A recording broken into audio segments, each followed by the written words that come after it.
திரைப்படங்கள்லேயே அல்லு விட்டுடுச்சு அப்படின்னு சொல்லக்கூடிய திரைப்படங்கள் வெகு சிலது தான் இருக்கும். மாமா அந்த படம் பார்த்துட்டு இருக்கும்போது பீக் கட்டிடுச்சுன்ற மாதிரி பயத்தில் உளர்ன நண்பர்களை நான் அறிவேன். அப்படி ஒரு திரைப்படம் வந்து சகல நாடியும் அலற விட்டுடும் அப்படின்னா அதற்கு மிகச்சிறந்த உதாரணம் ஃபைனல் டெஸ்டினேஷன்.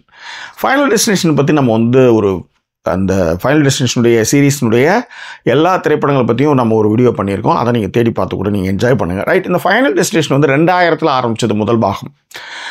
இப்போயும் ஏதாவது ஒரு லாரிக்கு பின்னாடி நம்ம கார் ஓட்டிகிட்டு போகும்போது அதில் மரக்கட்டெல்லாம் ஏற்றிட்டு போனால் இன்னைய வரலையும் அந்த சம்பவத்தை நம்மளால் மறக்கவே முடியாதுன்னு வச்சுக்கோங்களேன். ஸோ அந்த மாதிரி வந்து ஃபைனல் டெஸ்டினேஷன் வந்து ஒரு பெரிய அதிர்வலையை ஏற்படுத்துச்சு. So final destination 6th part இப்போ ரிலீஸ் ஆகிருக்கு. ஒரு வாரத்துக்கு முன்னாடி ரிலீஸ் ஆச்சு. இந்த திரைப்படத்துடைய வீடியோ விமர்சனம் தான் இந்த எபிசோடில் பார்க்க போகிறோம். அதற்கு முன்பாக இந்த தளத்தை இதுவரை சப்ஸ்கிரைப் பண்ணாதவங்க சப்ஸ்கிரைப் பண்ணுங்கள், லைக், கமெண்ட், ஷேர் பண்ணுங்கள். விரிவான பார்வைக்கு ஸ்டே டியூன் வித் அஸ்.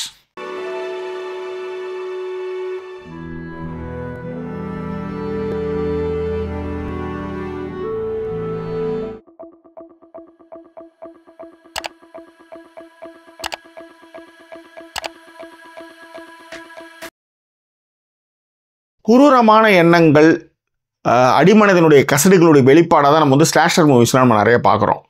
ஏன்னா நம்ம மனிதன் வந்து சமூக விலங்காக இருந்தாலும் அவன் வந்து விலங்கு, அவனுக்குள்ளே வந்து குரூர புத்தியிலேருந்து எல்லாமே இருக்கும். அதனுடைய வடிகால் தான் இந்த ஃபைனல் டெஸ்டினேஷன் ஃபிலிம்னு நான் சொல்லுவேன். ஆனால் இது என்னென்னா, நீங்கள் ரெகுலராக சந்திக்கக்கூடிய பிரச்சனைகளோட கதையமைப்பும் அதில் வர்ற விபத்தும் மரணங்களும் உங்களை வந்து ஆட்டி வச்சிடும், அசைச்சு பார்த்துடும். உதாரணத்துக்கு வந்து செகண்ட் பார்ட்டில் இன்னமும் ஞாபகம் இருக்குது, ஒரு லேடருக்கு கீழே வந்து விழுந்துடும், லேடர் மேலே சருன்னு இறங்கி நிற்கும், அதுக்கப்புறம் வந்து கண்ணு செத்துடும். இது வந்து செகண்ட் பார்ட். அதுக்கப்புறம் வந்து 3rd 4thலாம் வந்து இது அதாவது 3rd 4th 5thலாம் எப்படின்னா, அதை விட இது எப்படி இருக்கும், இதை விட அது எப்படி இருக்கும், அதை விட இதில் இன்னும் கொஞ்சம் குரூரத்தை காமிக்கிறோம். இதை ஏன்னா யோசிக்கணும். நீங்கள் ஒரு விஷயத்தை நீங்கள் வந்து சொல்லும்போது அதில் அதை விட இது பெஸ்ட்டாக இருந்தால் மட்டும்தான் அந்த சீசன் வந்து பெஸ்ட்டாக போகும். ரைட். ஸோ ஃபஸ்ட் பார்ட் வந்து 2000 வந்துச்சு. அதை வந்து ஜேம்ஸ் வாங் தான் வந்து இயக்கியிருந்தார்.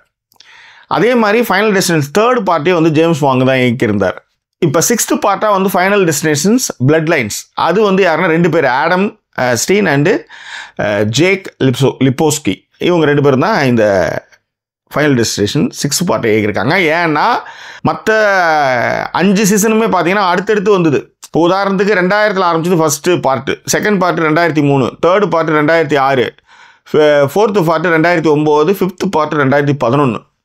இதுக்கப்புறம் இது வந்து ஒரு பெரிய லாங் கேப்பு. யோசிச்சு பாருங்கள், ஏறக்குறைய 14 வருஷத்துக்கு அப்புறம் வந்து இப்போ அதை இறக்கியிருக்காங்க. காரணம் என்னென்னா, திரும்ப இதே மாதிரி வரும்போது கொஞ்சம் யோசிச்சு பாருங்களேன். ஸோ இந்த ஃபைனல் டெஸ்டினேஷன் 6th பார்ட் என்ன கதையை சொல்லுது, என்னத்தை சொல்லுது அப்படின்னா, இரத்த உறவுகள் இறந்து போகிறாங்க. அது எப்படி, அதுதான் கதை. படம் ஆரம்பிக்கும் போதே 1969 ஐரிஸ் கேம்பிள் மற்றும் பால், இவங்க 2 பேரும் கல்யாணம் பண்ணுறதுக்காக ஒரு உயர்ந்த கோபுரத்துக்கு போகிறாங்க. அங்கே ஒரு அசம்பாவிதம் நடக்குது.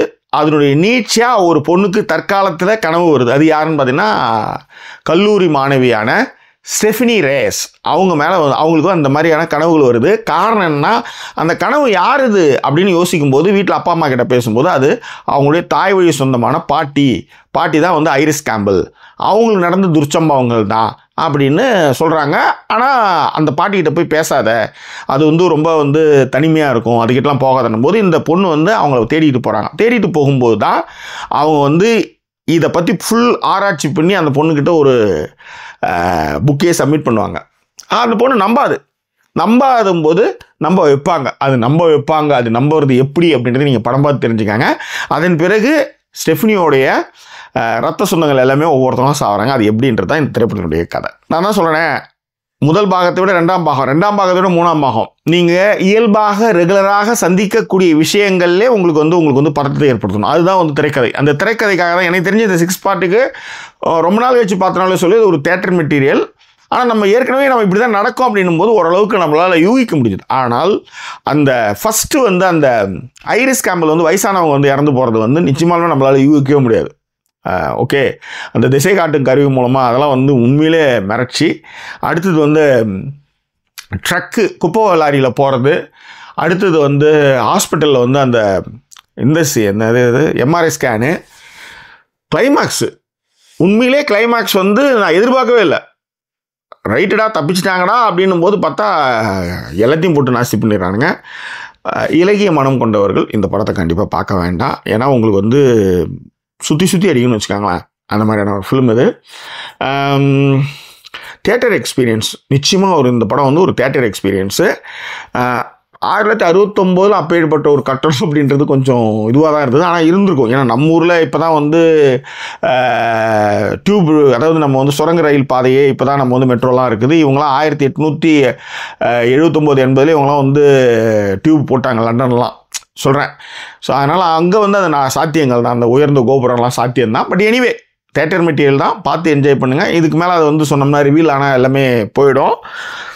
ஆனால் அந்த டேட்டு போடுற இது வந்து ஃபஸ்ட்டே வந்து ஒரு ட்ரெய்லரில் காமிச்சிருந்தானுங்க.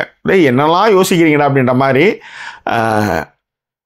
ஃபஸ்ட்டு கம்பேர் பண்ணும்போது எல்லாமே அதுக்கப்புறம் ஒரு லெவல் கம்மி தான். இந்த திரைப்படத்துக்கு ஜாக்கி சினிமா சொல்லக்கூடிய மதிப்பெண் 5க்கு 3.25. உண்மையாக அந்த திரைக்கதைக்காக பார்த்து என்ஜாய் பண்ணுங்கள்.